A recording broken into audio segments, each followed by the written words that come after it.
भारत से आवाजें आ रही हैं कि हम इबादत गाहों के अंदर ड्यूरिंग इबादत आज तक वहां पे इस तरह का हादसा नहीं हुआ जिस तरह का ये हुआ है।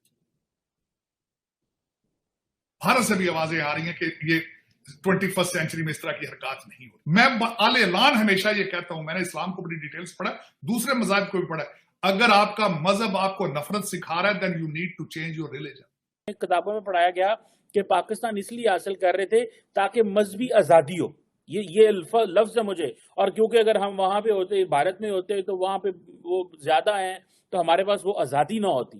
तारड़ साहब, ये जो बात है, ये भारत के अंदर मस्जिदों में तो बंदे नहीं मरते, ये पाकिस्तान में मस्जिदों में क्यों हमले होते हैं? दुनिया ज्यादा परेशान है पाकिस्तान के लिए पाकिस्तानियों से।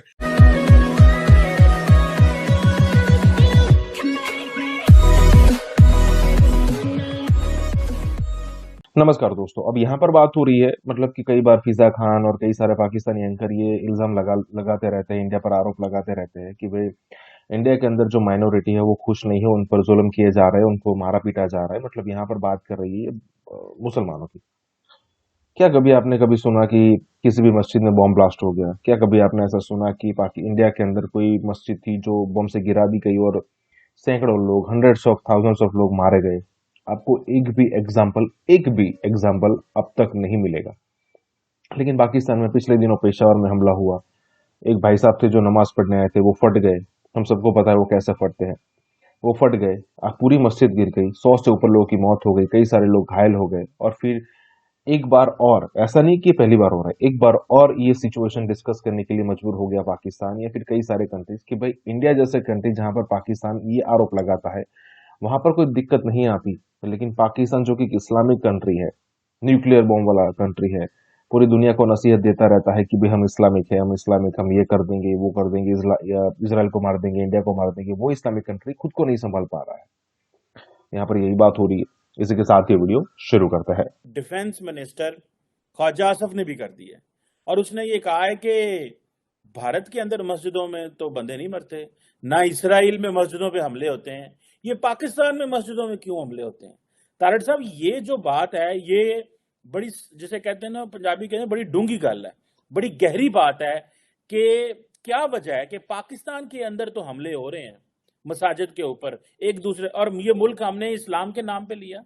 हम अपनी मजहबी, हम जब छोटे थे तारड़ साहब तो हमें किताबों में पढ़ाया गया कि पाकिस्तान इसलिए हासिल कर रहे थे ताकि मजहबी आजादी हो, ये लफ्ज है मुझे, और क्योंकि अगर हम वहां पे होते, भारत में होते, तो वहां पे वो ज्यादा हैं तो हमारे पास वो आजादी ना होती।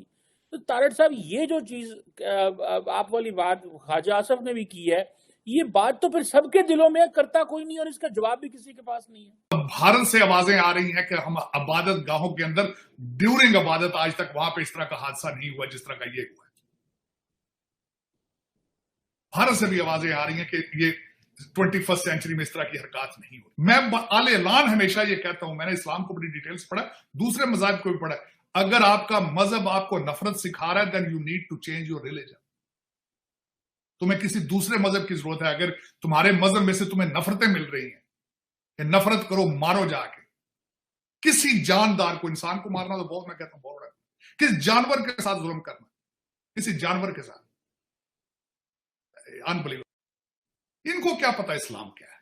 मैंने आपको बताया था, पूछ ले, मैं कहता हूं कहीं इनसे पूछे नमाज तर्जमे के साथ कितनों को आती है, आज सर्वे कर लें आप। जूतियां, जिस गिलास वहां सेफ नहीं है, जूतियां सेफ नहीं है, ये मस्जिदें हैं। और हर मौलवी सियासी तकरीरें कर रहा है। मौलवियों के किरदार देखे तो लगता है कि सुबह मामा से होते हैं, शाम को स्टेज ड्रामों के ऊपर ये जूते मार रहे होते हैं, और नाते बनाएंगे इंडियन म्यूजिक के साथ, इन्होंने गानों के साथ उस टर्न पे बना देते हैं, साथ गाने उसी टोन के ऊपर गा रहे होते हैं।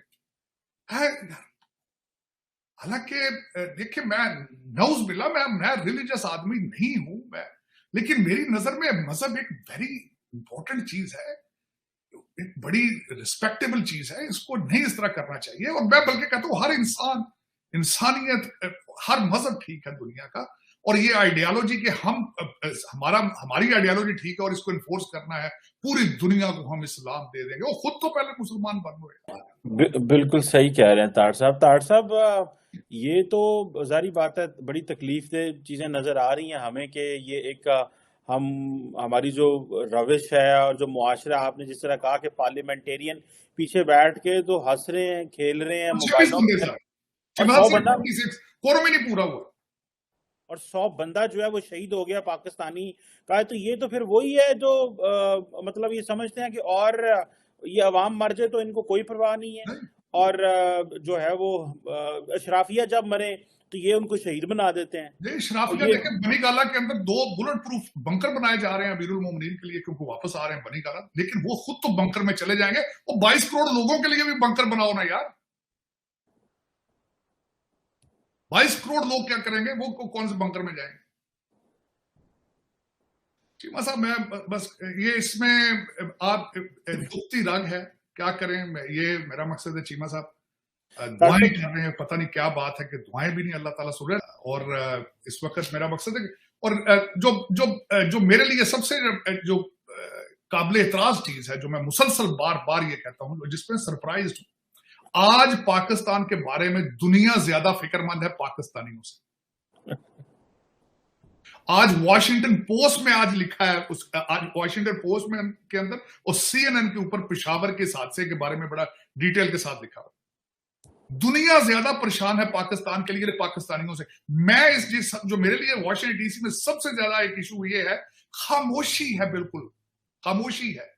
खामोशी से मुराद ये है कि कोई बंदा ये बोल नहीं रहा, स्टेक होल्डर, कि हमारे पास क्या रोड मैप है, हम किस तरह आगे लेके चलेंगे। बिल्कुल सही कह रहे हैं तार साहब। ये ऐसा ही लग रहा है कि जैसे सियासतदानों को, लोगों को ये बताने की जरूरत है कि हमारा मसला क्या है। हमें यही नहीं पता कि हमारे अगर लोग शहीद हो रहे हैं तो हमारा दुश्मन कौन है। हम जो है वो आज बातें कभी हो रही हैं कि पाकिस्तान का दिफाई बजट कम किया जाए, पाकिस्तान को अगर 5 ट्रिलियन रुपीस अगले साल, तारड़ साहब, वो सिर्फ इंटरेस्ट पेमेंट्स करनी है, इंटरेस्ट पेमेंट्स करनी है। वो आप अक्सर कहते हैं कि हर बंदे का अपनी दुकान चल रही है, कोई सियासतदान खुद तो खसारे में नहीं है लेकिन मुल्क खसारे में है। और सत्तार साहब, मैं देख रहा था कि भारत के जो नेशनल सिक्योरिटी एडवाइजर है वो अमेरिका है, और मैं कल अपने एक वीलॉग पे डिस्कशन कर रहा था, मैं चाह रहा था मैं आपसे भी वो बात करूं कि क्या प्रॉब्लम किधर है। आप कहते हैं DNA एक है, अमेरिका ने फैसला किया कि सोवियत यूनियन को नीचे गिराना है या उसको खात्मा करना है या उसकी पावर कम करनी है, तो उन्होंने पाकिस्तान को चुना कि चलो, और सऊदी अरब को चुना कि चलो वहां पे तालिबान बनाओ और जाके इस्लामिक का जिहाद का कॉन्सेप्ट लेके आओ और अपने इनको मारो। वो 50 साल से हमारे अंदर से नहीं गया। आज अमेरिका ने यह फैसला किया कि चाइना की ताकत कम करनी है, तो उन्होंने इंडिया का चूज किया है, और वो artificial intelligence and quantum computing and 5G technology and semiconductor में जो जा रहे हैं। ताड़ साहब, हमसे फैसला नहीं हुआ, हाँ साढ़े लीडर शोधे सन कि थोड़ी चीज पे मान गए। मतलब गलती किधर हुई कि आज भारत किधर क्वांटम टेक्नोलॉजी के ऊपर अमेरिका से फायदे ले रहा है और चाइना का मुकाबला कर रहा है, और रशिया पे अमेरिका उनकी डिपेंडेंस कम करना चाह रहा है। हमें वो अफगानिस्तान में उन्होंने जहाद और तालिबान और इस्लाम और इन चीजों पे लगा दिया और असी आज जितने पहुंच गए हैं। ये तार साहब, दोनों मुल्क एक ही दिन आजाद हुए ऑलमोस्ट, और दोनों मुल्कों को सुपर पावर कैसे ट्रीट कर रही है। शिमा साहब, इसके ऊपर मैं बल्कि आई वुड लव टू, मेरे पास इतना इसके बारे में मैंने इतना पढ़ा है, इसके बारे में मेरी इतनी रिसर्च है कि मैं I would love to do entire segment on this. लेकिन इसमें एक छोटा सा मैं बताना चाहूंगा चीजें कि गैप कितना बड़ा है। गैप इतना बड़ा है कि हमारे ऊपर पहले तो इन्होंने इंग्लिश पढ़ने के ऊपर फतवे दिए थे, लाउड स्पीकरों के ऊपर फतवे थे। हमारा एक तो ये फतवा नहीं रुकता ना कहीं पे। प्रेस के खिलाफ फतवे थे, कहते थे प्रेस ये गैर इस्लामी। और उसके बाद वहां से गैप आया। सर सैयद अहमद खां के, कभी आप अलीगढ़ यूनिवर्सिटी का पढ़े, सिर्फ सबसे पहले आज तक ज्यादातर लोगों को ये नहीं पता, sir Syed Ahmed Khan was employee of the East India Company, और उनको सिर्फ और सिर्फ एक उनको टास्क दिया गया था, और यार इनमें डिग्रियां बांटो, इनमें डिग्रियां बांटो, तुम्हारे तो पढ़ते लिखते नहीं। अगर ये आप इंग्लिश के खिलाफ फतवा है, आज भी फतवा है आपका इंग्लिश के खिलाफ।